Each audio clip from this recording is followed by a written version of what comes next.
Wabarakatuh teman-teman, kita akan lanjutkan kembali belajar React.js ya. Jadi terakhir kita sudah sampai belajar tentang token expired ya, atau kadaluarsanya si JWT token. Dan hari ini kita akan belajar tentang multi level atau role authentication berbasis level di React.js. Jadi kalau teman-teman buka database-nya di tabel user itu ada role-nya, ada role 1, role 2, dan role 3. Nah, anggap saja role 1 adalah admin, role 2 adalah staff, dan role yang ketiga adalah member ya. Jadi di sini punya role-role sendiri. Kalau kita cek di app REST API kita ya di out.js, ketika user telah melakukan login ya, kita tampilkan data role-nya ya. Data role seperti ini ya, role-nya kita tampilkan dalam bentuk respon JSON-nya. Kalau kita cek di Postman ya menggunakan metode post di endpoint login, kita tampilkan role-nya ya. Role-nya 1 ini untuk admin, karena admin dia role 1. Kita coba cek yang lain, misalnya pakai ini. Lalu dia akan menampilkan role-nya adalah 2. Nah, bagaimanakah cara mengimplementasikannya di React.js? Nah, sekarang teman-teman kita akan buka kembali app login React-nya. Nah, karena si role ini harus kita tampung dalam state, maka di initial state-nya kita tampung dulu namanya role ya. Role-nya kita setting default-nya adalah 0. Lalu di token expired-nya di bawahnya kita tampilkan juga data role-nya, payload.role ya. Role ini adalah si data ini ya, role ya. Oke. Role admin. Oke, sekarang kita tadi saya udah baru melakukan eksperimen sebentar ya. Oke, jadi kita udah punya token role yang ditampung dengan reducernya dari data setelah user melakukan login ya. Sekarang teman-teman kita buat sebuah folder baru ya, role access ya. Misalnya foldernya adalah role access. Kita punya misalnya role admin.jsx, lalu role staff.jsx, lalu kita juga punya role member.jsa ya. Member ya. Nah, role admin ya, saya karena biar lebih cepat kita pakai yang template-nya si transaksi saja ya. Di role adminnya kita copy paste. Cuma bisa bedanya di sini saya berikan nama role admin ya. Admin, oke. Kita copy, samakan export modulnya di role admin.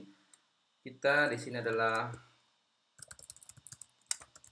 halaman role, bedanya di sini adalah kita tampilkan state.usernya atau nama usernya ya. Jadi dari sini ya, dari user ya.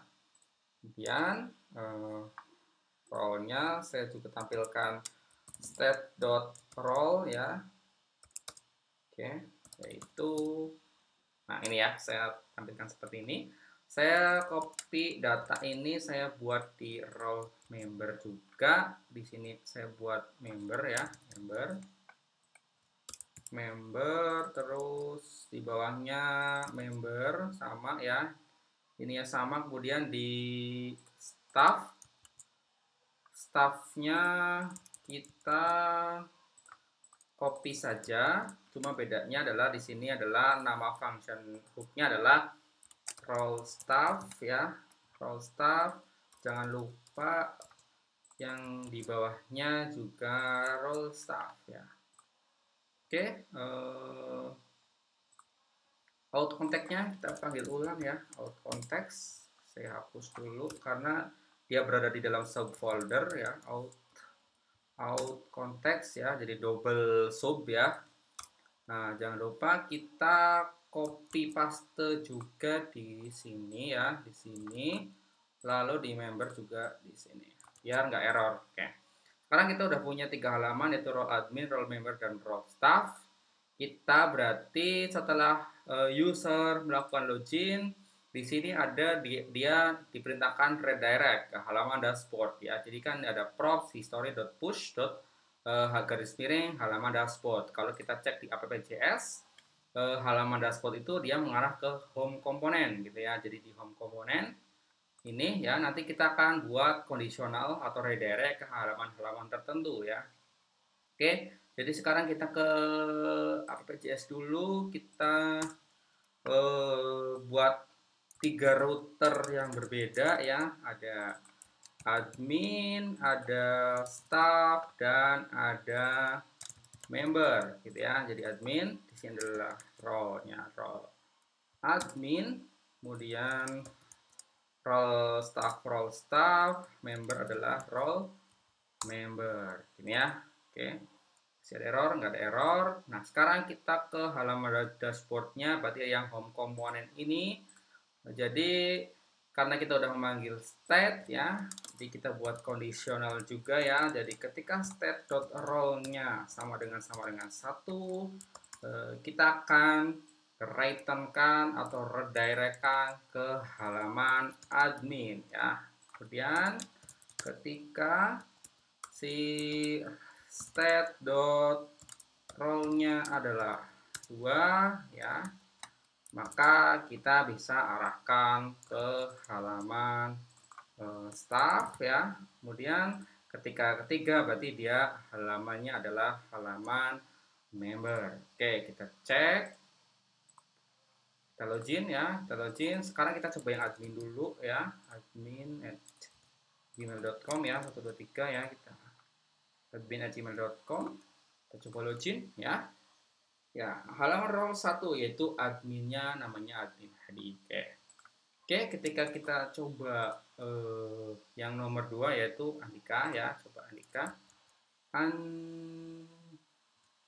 Andika 3 login. Nah, role-nya 2 yaitu Andika.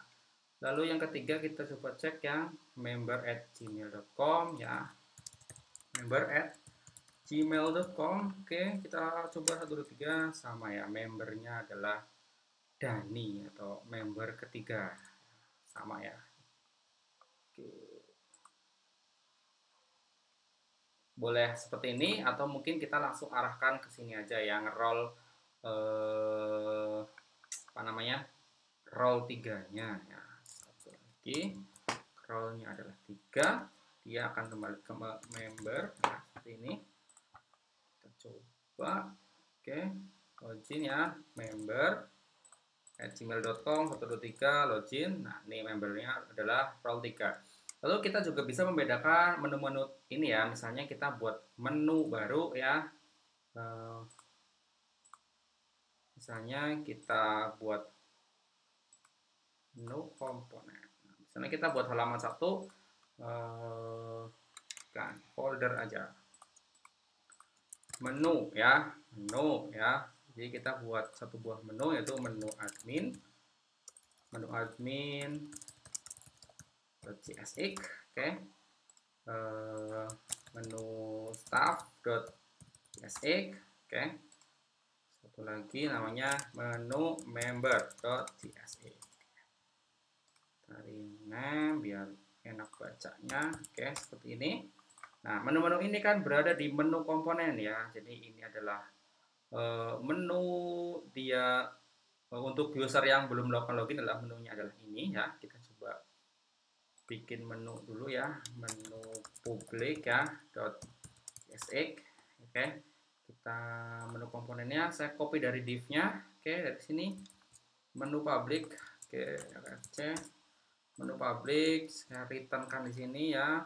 Nah, di sini dia membutuhkan navbar dan sebagainya. Saya copy dari sini. Copy ya. Oke. Sepertinya ini nggak dipakai. Navlink, oke, user. Nah, ini menu publiknya sudah. Ya, sekarang kita menu komponennya kita di menu komponen yang sebelum user melakukan autentifikasi atau login, kita hapus dari sini. Kita tampilkan adalah menu publik ya, menu publik seperti ini ya. Kemudian yang ini adalah menu setelah login atau member ketiga. Bolehlah sekarang saya buat menu member ya, menu member saya copy dari sini ya. Menu saya cut, saya copy di sini, RFC menu member ya. Menu member ini dia membutuhkan ini seperti ini, menu member seperti ini. Oke, dia membutuhkan redirect ya, sudah. Navlink sudah. Nah, karena dia membutuhkan dispatch ya, jadi kita harus memanggil ini ya, const dispatch-nya di menu member ya, di sini. Oke, nah, out contact-nya saya panggil ulang biar bisa kepake dispatch-nya. Nah, sekarang kita di sini ada menu error pun expected token di menu komponen ya, menu komponen. Oke, return-nya adalah menu member. Oke. Ini kita masih berbicara hanya satu level saja ya di public const. Oke, berarti oh ya, yang ini kita cut, kita pindahkan ke menu public. Save target is not defined di menu member. Oke, sama ya, copy paste juga. Oke, kita sambil mengabaikan warningnya dulu sebentar. Kita coba dulu ya, kita login. Karena kita pakai admin ya, admin gmail.com 123. Nah, dia muncul menu-menunya ya. Dan ketika dia belum login, maka menunya adalah kosong. Nah, sekarang kita coba buat menu yang untuk anggap saja adalah menu, ini kan menu member ya, menu admin. Menu admin itu misalnya di menu admin ini ternyata saya kalau nggak kita mau copy saja yang dari sini ya, dari sini. Cuma bedanya dia adalah menu admin ya, menu admin. Coba. Sorry, menu admin ya. Oke. Nah, kalau menu member dia kan punya menunya adalah home, transaksi, dan mahasiswa. Nah, sekarang kita buang saja. Jadi kalau member itu hanya bisa melihat halaman home dan transaksi. Kita cut ya. Dan kalau admin itu dia bisa melihat halaman list mahasiswa ya. Jadi kalau member hanya bisa melihat menu home dan transaksi. Kalau menu admin dia bisa melihat menu home, transaksi, dan mahasiswa. Nah, sekarang kita melakukan decision-nya di menu komponen ya. Nah, ini. Jadi di sini kita tambahkan if ya, state.row ya, .row sama dengan 1 ya, karena dia untuk mendeteksi bahwa dia itu adalah admin. Maka ya menu yang digunakan adalah kita return-nya adalah menu admin ya, menu admin ini. Nah, jadi kalau yang 1 maka menu admin kita cek di sini, kita coba jalankan teman-teman, kita pakai yang member ya, member itu yang levelnya 2 dulu ya. Yang levelnya 3 adalah member ya. Jadi member ya 1, 2, 3. Kalau login dia hanya ada 2 menu yaitu home dan transaksi. Tapi kalau kita pakai yang admin, kemudian kita coba masukkan password admin@gmail.com 1, 2, 3, maka dia muncul ada 3 menu. Nah, ketika logout dia tidak ada menunya. Kalau yang staff bagaimana? Ya, kita coba ya. Kita yang staff anggap saja di sini ada satu menu rahasia yang hanya bisa diakses oleh staff ya, staff gitu ya. Nah, terjadi juga menunya hanya menu staff gitu ya. Menu staff. Sini juga saya ganti staff ya, menu staff. Di sini juga menu staff.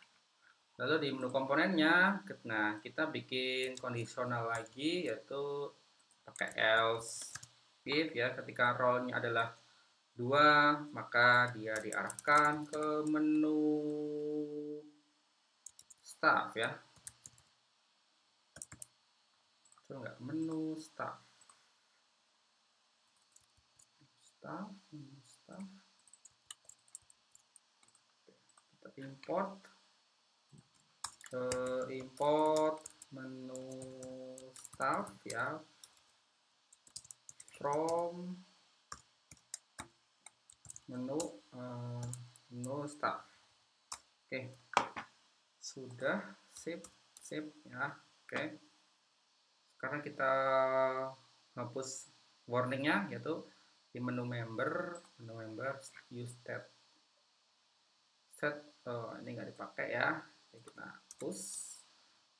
Di menu admin ya, menu admin juga saya hapus tabnya karena dia nggak dipakai ya, biar hilang warningnya.